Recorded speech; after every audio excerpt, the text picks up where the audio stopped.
주님께서 여러분과 함께 루카가 전한 거룩한 복음입니다. 그때 하느님께서는 가브리엘 천사를 갈릴리아 지방 나자렛이라는 고을로 보내시어 다윗 집안의 요셉이라는 사람과 약혼한 처녀를 찾아가게 하셨다. 그 처녀의 이름은 마리아였다.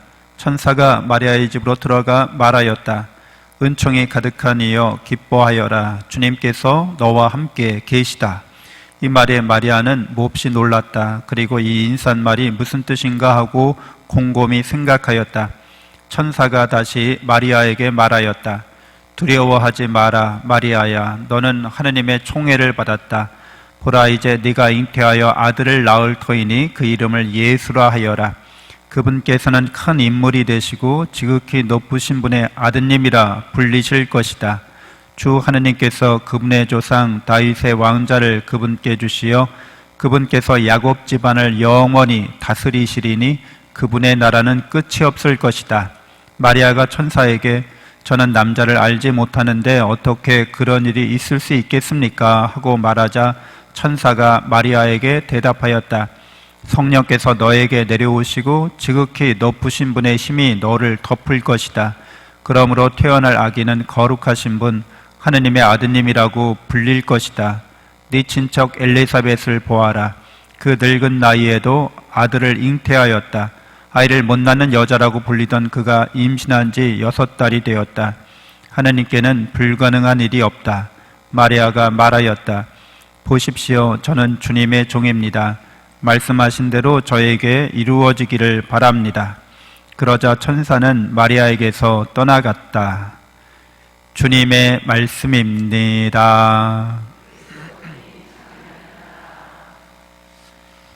참 예수님, 하느님의 복동이 고맙습니다. 고맙습니다. 네. 한국교회 수호자 원죄 없이 잉태되신 복되신 동정 마리아 대축일을 지내고 있습니다. 원죄 없이 잉태되신 마리아는 우리 교회가 믿을 교리로 선포하고 또 그래서 성모님의 전구하심 아래서 우리가 더욱더 하느님께 찬양과 영광을 그렇게 올려드릴 수 있는 그런 신앙을 우리가 살아가고 있는 거죠. 그 개신교 신자들이 마리아교라고 이야기하는 것들 중에 이것도 포함됩니다. 모든 사람이 죄를 지어서 하나님의 영광을 잃어버렸다고 로마서에서 바오로 사도가 이야기하고 있는데, 모든 사람이 죄를 지었는데 어떻게 마리아는 원죄가 없이 태어났다고 말하느냐, 이렇게 질문하는 거죠. 네, 여러분 잘 아시는 것처럼 이거는 중세 때 신학자가 이 문제를 이제 교리적으로 해결할 수 있게 되었습니다. 그거는 오늘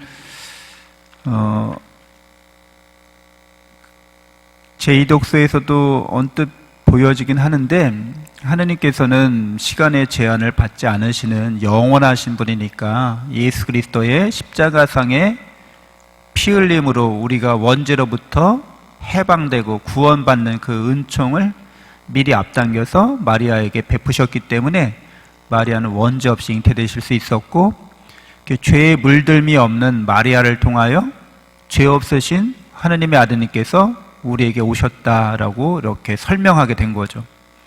그러니까 이런 설명은 굉장히 하느님의 사랑과 은총이 시간에 매여 있지 않다는 것, 또 우리를 죄로부터 구원하려면 죄 없으신 하느님의 아드님께서 우리에게 오셔야만 한다는 것들을 잘 설명해 줍니다.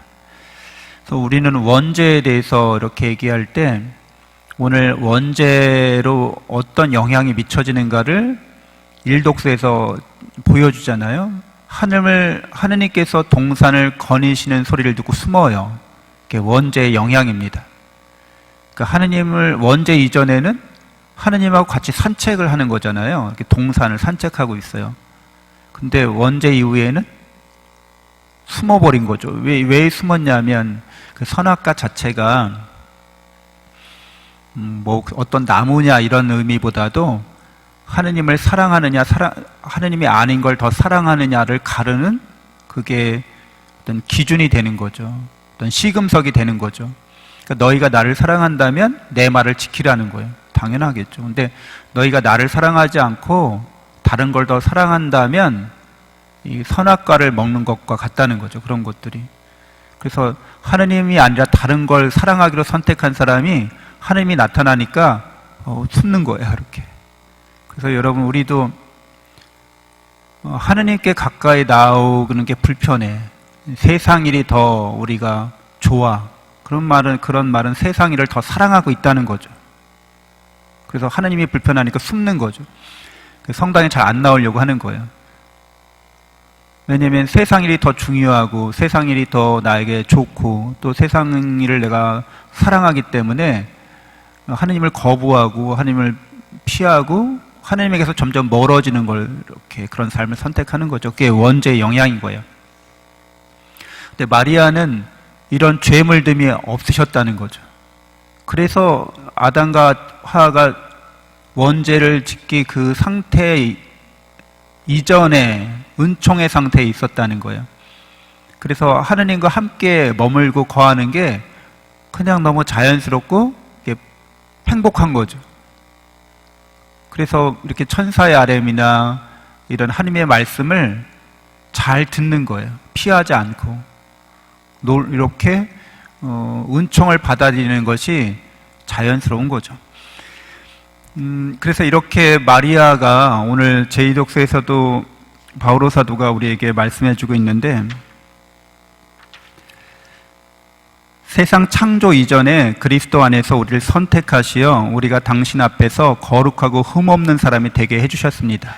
세례 받으셨잖아요. 일단 세례 받은 사람들은 이렇게 원죄로부터 씻김을 받은 거예요. 세례의 은총이 우리가 창조 이전에, 그러니까 우리라는 존재가 이 세상에 만들어지기 이전에 하느님께서 우리를 사랑하셨다는 걸 안다는 거예요. 이게 무슨 말인가? 우리는 늘 시간에 매여 있잖아요. 그래서 인간적으로는 이 말을 이해하기 어렵지만 본래 우리가 영적인 존재이기 때문에 하느님은 영이시고 시간을 넘어서 존재하는 분이기 때문에 우리도 역시 그렇다는 거예요. 그래서 우리가 영원한 생명과 행복을 지닌 존재라는 거죠. 어떤 우리 감곡성당의 신부님, 감곡성당의 초대 신부님, 지금 이름이 갑자기 생각 안 나네. 네? 네? 네네. 김웅태 신부님 말고, 감곡성당 초대 신부님, 그러니까 지금 거기 성지 신부님이었던 말고 외국 신부님이세요. 좀 이름이 기억이 안 나는데 그분이 그런 얘기를 해요. 감곡성당 신자들한테 저는 감곡성당 신자분들 만나기 전부터 사랑했습니다. 이런 얘기를 합니다. 그러니까 만나서부터 사랑이 시작되는 게 아니라 만나기 전에 누군지도 모르지만 사랑하셨다는 거예요. 근데 이제 이런 말이 인간적으로는 좀 만나서 뭔가 하는 거지 뭐 만나기 전에 뭘 사랑을 해?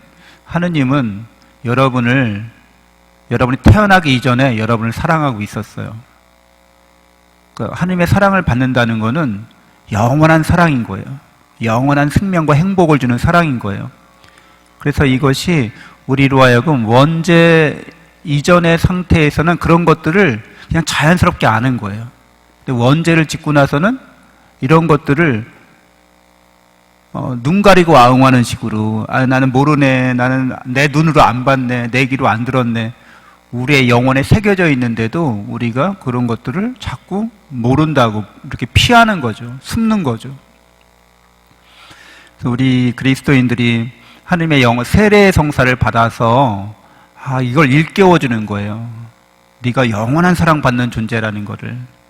예수 그리스도의 그런 십자가상의 피 흘림의 죽으심이 사실은 시간의 제한을 받지 않는 겁니다. 그래서 예수님의 구원의 은총으로 예수님보다 먼저 태어났던 사람들도, 당대에 태어났던 사람들도, 그 이후에 그리고 저 미래에 태어날 모든 사람들도 다 하나님의 사랑 안에 있다는 걸 드러내는 거예요. 그것이. 세례받은 그리스도인들은 우리도 역시 원죄로부터 씻김 받았다는 거죠. 성모님은 날 때부터 그랬지만 우리는 세례를 기점으로 우리가 영원한 사랑 받는 존재구나, 하나님은 영원히 우리와 함께 하시는구나, 내가 하나님을 피해서 어디 숨을 데가 없고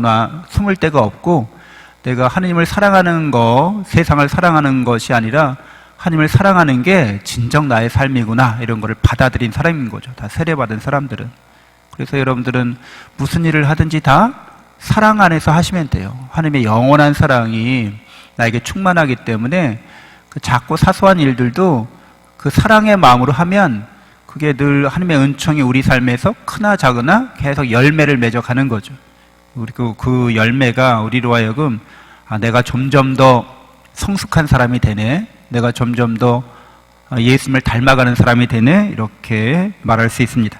그리하여 하나님께서는 이미 그리스도께 희망을 둔 우리가 당신의 영광을 찬양하는 사람이 되게 하셨습니다.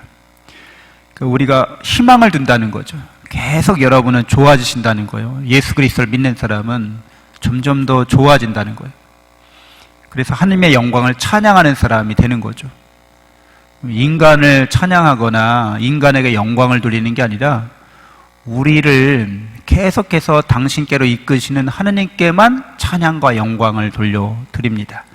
세례받은 그리스도인들이 늘 그렇게 하나님의 사랑과 은총에서 열매를 맺으면서 계속 더 하나님께 가까이 나가고 찬양과 영광을 늘 하나님께만 올려드려야겠습니다. 잠시 눈을 감고 묵상하겠습니다.